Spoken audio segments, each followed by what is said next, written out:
Somewhere in the 19th century, a cowboy rides into town after a long, hot day on the range. A woman is a soggy, sweaty mess after washing laundry all day, and a child is crusty with dirt after playing outside on a barren prairie. How in the world did any of them get clean? It was a real trick, seeing as Western author Deborah Hufford confirms that wells and water pumps were a rarity in the Old West.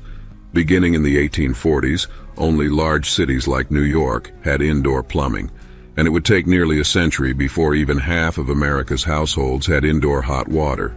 Even if people could access clean water in the old days, it took some convincing for everyone to believe that cleanliness is indeed next to godliness, as preacher John Wesley said back in 1791. Yet author David Derry notes that in the early 1800s bathing was believed to wash away protective oils that were necessary for healthy skin. Not until 1887 did manuals like the Happy Home Guide explain that everyone should bathe the whole surface of the body with good soap and water at least once a week. So how was this accomplished? Watch this video to find out about hygiene practices in the Wild West. Number 1.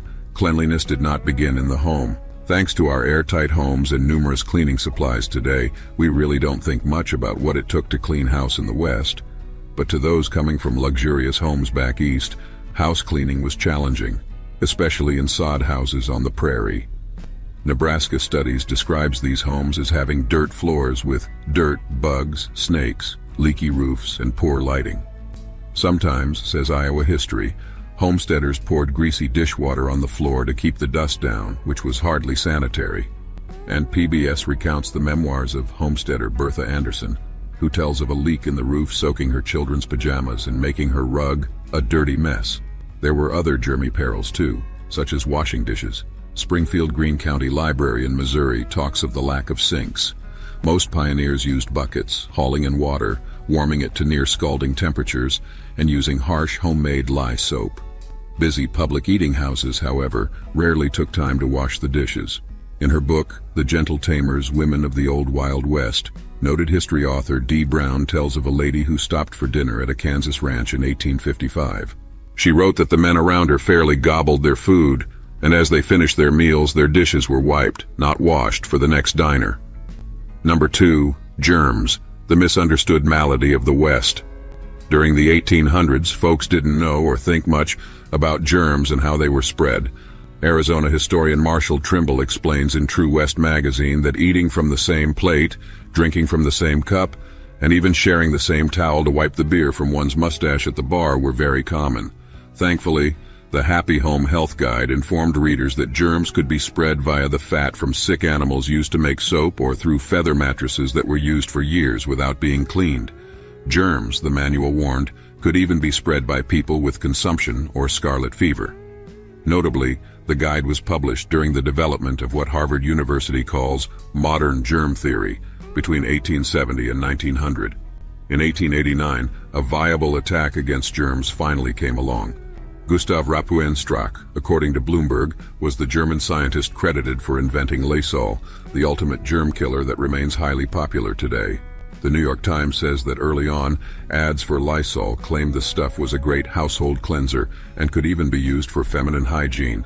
Today, however, Lysol warns that the product should only be used on surfaces and should never be used on skin, animals, or food. Number 3. The art of the stink in the Old West. According to NBC News, humans are smellier than anyone else in the animal kingdom. We also tend to attract mosquitoes, which can spread deadly illnesses such as malaria and yellow fever. And we emit a pungent, unpleasant odor besides. What to do about that wicked smell in the Wild West? Historian Elena Sandage explains that most folks may do by washing daily from a basin of hot water and hitting the most troublesome spots on the body: face, armpits, and privates. Naturally, not everyone had the means to take a daily basin bath. Cowboys on the range, for instance, were forced by their circumstances to share a common wash basin with just enough water to clean their faces and hands. Other folks, especially women, tried masking body odor with perfume, says Toms of Maine. Thank goodness for Mum Deodorant, made from a waxy cream and zinc oxide, which came out in 1888. The market was soon saturated with other products as well. One of the earliest advertisements for deodorant was Zidonia, a mysterious solution marketed by the Magic Novelty Company in far-off Maryland in 1893. But the first antiperspirant, says Smithsonian Magazine, was not introduced until 1903. It was called Everdree. Number 4. Early bathtubs were too expensive for most households. The White House does confirm that President Andrew Jackson had a bathing room installed in 1833. Folks in the West, however, would not see such a luxury for some time, according to author Deborah Hufford. As late as the 1870s, homesteaders on the frontier made do with nearby streams and even the horse trough outside. Why? Simply put, it was a hassle to carry water into the house, heat it up, and fill a tub. Besides, there was no way to really purchase a real tub until Sears. Sears began publishing mail-order catalogs in 1894. In 1895, says Western author Kristen Holt, a Sears catalog tub cost around $22.50 or nearly $800 today. As more homes began purchasing bathtubs, the family shared the same bath water, one person at a time, to save on labor. The Christian Science Monitor clarifies that the habit of the ritual Saturday night bath was because everyone wanted to be clean for church on Sunday. Number 5. Public bathhouses and private bath services. Travelers during the 1800s eventually found the need for a more regular cleansing bath. By the 1850s, 3 types of public baths were available. The first was a common bathhouse with private tubs, as recorded in California in 1858, when public bath owners paid $2 for water per tub. The water was likely reused. An 1863 article in a Nevada newspaper reported that a bather who fell asleep for 5.5 hours was charged $5.50, or $1 per hour. In bigger cities, Turkish baths were highly popular. An 1870 guide, Personal Beauty, How to Cultivate and Preserve It, described a Turkish bath not unlike today's sauna and recommended it for health and weight loss. More bathing houses would follow. In 1890, James Lick opened a luxurious bathhouse in San Francisco which remained in business until 1919, says the San Francisco Business Times. The third type of bath involved the brothels that reigned across the West for decades. Good Time Girls of the Rocky Mountains notes that many brothels included private or shared bathrooms. Sometimes customers could enjoy services while in the tub. At the turn of the century, the Oasis, a parlor house in Idaho, charged between $1.50 and $1.80 for a bubble bath. Number 6. Doing the duty in the outhouse. In the days before indoor plumbing, says the National Museum of American History, chamber pots, small porcelain bowls with a lid and a handle, were placed near the bed for use at night. Outside, pioneers constructed outhouses, a simple shack with a pit dug out underneath. Author Deborah Hufford says outhouses have been around America since the 1700s, with 1 or 2 holes carved into the seat inside, one for adults and a smaller one for children. Distinctly, Montana Magazine explains that the crescent moon or starburst carved in the door provided not only light but also much-needed ventilation. During the 1800s, according to True West Magazine, just about every hotel, house, saloon, and store had a privy in the back. These discreet yet popular places could be so busy that some of them were 2 stories tall, says Roadside America. One hotel in Montana, writes Legends of America, featured an outhouse with 12 seats.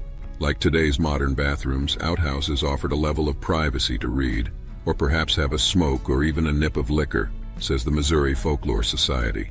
They could also serve as trash pits, sometimes for weapons or other tools used in a crime. Number 7. Indoor plumbing was a boon to families. Indoor plumbing didn't arrive in America until 1842, but that was in the big city of New York. 8 years later, indoor plumbing was available in homes across the West too, but was more expensive than the average homeowner could afford. By 1920, only 1% of homes in the United States could afford any kind of indoor plumbing at all. California's Leonis Adobe Museum explains that someone eventually thought to build an elevated outdoor water tank, thereby allowing water to flow downhill into an interior pump. By the 1870s, at least some kitchens featured a hand pump at the sink. For several more decades, pumped water was the best most households could hope for. By 1884, affluent homeowners could install actual plumbing, according to Professor Barbara Penner. Not so for the rural homes of the Wild West. Beginning in 1895, Montgomery Ward was advertising a folding bathtub that came with a gasoline heater, but no plumbing. Nebraska's Wessel's Living History Farm says that indoor plumbing would eventually come to city dwellings long before those in rural areas could have such a luxury. Those living in the country finally got their wish towards the end of the 1930s. Number 8. Imagine a world without toilet paper. While Americans embraced the idea of an outdoor bathroom, it seems nobody thought about toilet paper for some time. Prior to that wonderful invention, says the History Channel, folks used corn cobs and pages from magazines and catalogs. Not until 1857 did New Yorker Joseph Gaetti market medicated paper, and that was only available by the sheet. It would be 1890 before toilet paper came by the roll.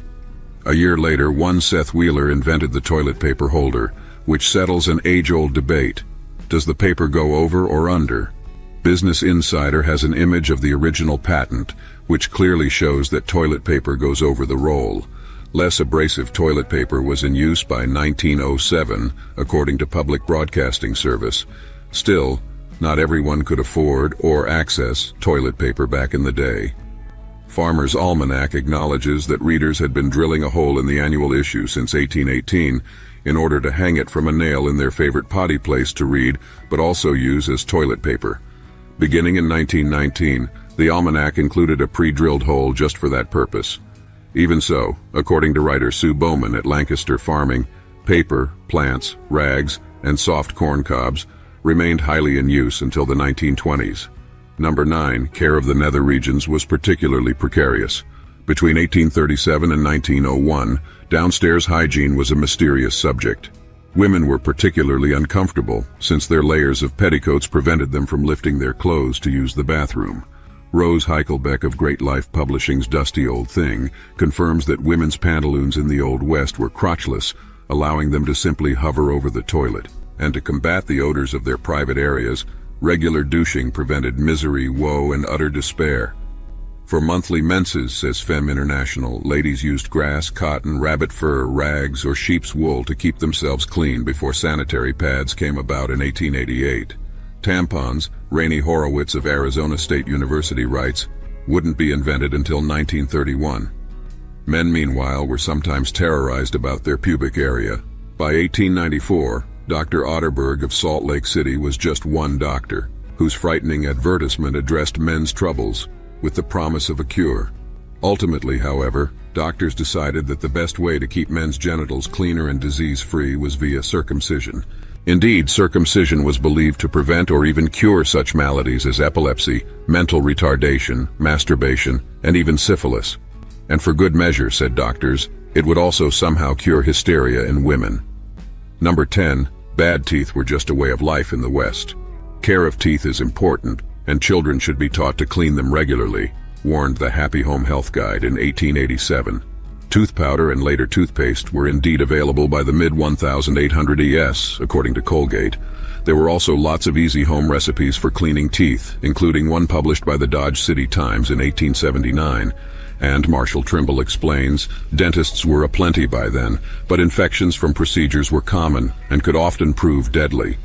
The problem with going to the dentist was the pain involved with both a toothache and treatment. While Public Broadcasting Service verifies that anesthesia was available in Massachusetts by 1846, the stuff was hard to procure in the far-off West. Once in 1886, author Kristen Holt says gunfighter and outlaw Clay Allison was so mad at his dentist for extracting the wrong tooth that he straddled the man and pulled out one of the dentist's own molars. Sometimes, too, dentures were the only answer. False teeth actually date back to 2500 Common Era, but they could be expensive. Emily French, who lived in Denver during the 1880s, described herself as a hard-worked woman who could barely afford her false teeth. Number 11. Barbers and beauticians were part of the Western scene. In the Old West, barbers offered much more than a shave. They were dispensers of advice, but also performed dentist and doctor duties if none of those professionals were around. Indeed, a barber was a welcome sight in any town. When barber Henry Edwards announced he was opening a full-service bathhouse in Mokelumne Hill, California, in 1852, the Calaveras Chronicle not only applauded him as one of the most expert and light-handed professors of the tonsorial art, but also stated that nothing was more conducive to comfort and health than personal cleanliness. Women, too, appreciated health and beauty tips. Smithsonian Magazine writes that although most women refrained from using paint on their faces, lest they be confused for sex workers, that didn't stop them from using lotion, powders, and homemade beauty products. And in 1895, the National Women's Hall of Fame reports, a former domestic servant named Martha Matilda Harper opened the first women's hair salon. 30 years later, over 500 Harper salons spanned across the globe. Meanwhile, newspapers like the San Francisco Call dispensed beauty advice, including in 1899, a full page of advice to cure wrinkles by exercising the face. Number 12, lice and other hair do havoc. So, with a shortage of fresh water, indoor plumbing, and bathtubs, how did folks in the Old West wash their hair? Elena Sandage offers that frequent brushing was employed in between washes. Shampoo hadn't been invented yet, so pioneers turned to eggs, vinegar, and other household products to clean hair and save it from the harsh soaps available. A 1900 article in the San Francisco Call advised using glycerin to make little girls' hair beautiful. Shampoo eventually did come about in 1898, but only in powder form, writes author Rose Heichelbeck. However, it had to be ordered from Germany. Not until after the turn of 1900 did American companies like Breck offer liquid shampoo. In 1887, the Happy Home Healthcare Guide advised washing the hair anytime you bathed. The book also identified several types of lice that could infest the hair and body, and listed treatments that included using water from boiling old potatoes. Early treatments also included a salve of vinegar and lard, or literally picking the lice out of the hair with a lice comb. Scientific American explains that lice can actually kill you.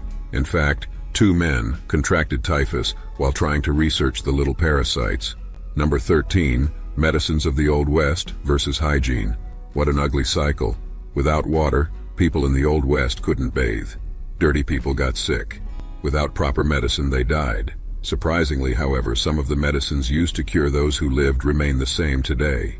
Take aspirin, for example, which the Aspirin Foundation confirms was known as salicin when Professor Johann Andreas Buchner discovered it in 1828. Salicylic acid was officially marketed as aspirin in 1899. It relieves pain and swelling and helps lower blood pressure. Then there is cocaine, which was widely used in toothache drops during the 1880s, says the National Library of Medicine. The drug is still used as a local anesthetic, according to the Mayo Clinic. One other medication deserves mention, morphine, which author David Courtwright writes was in use by the 1870s and considered a miracle drug to help the wounded rest easy so they could heal faster. Morphine also provided relief for delirium tremens, gastrointestinal issues, headaches, and menstrual cramps. The one drug the Old West could have used? Penicillin, which the Science Museum says wasn't discovered until 1928, after Dr. Alexander Fleming of London left a petri dish out while he was on vacation.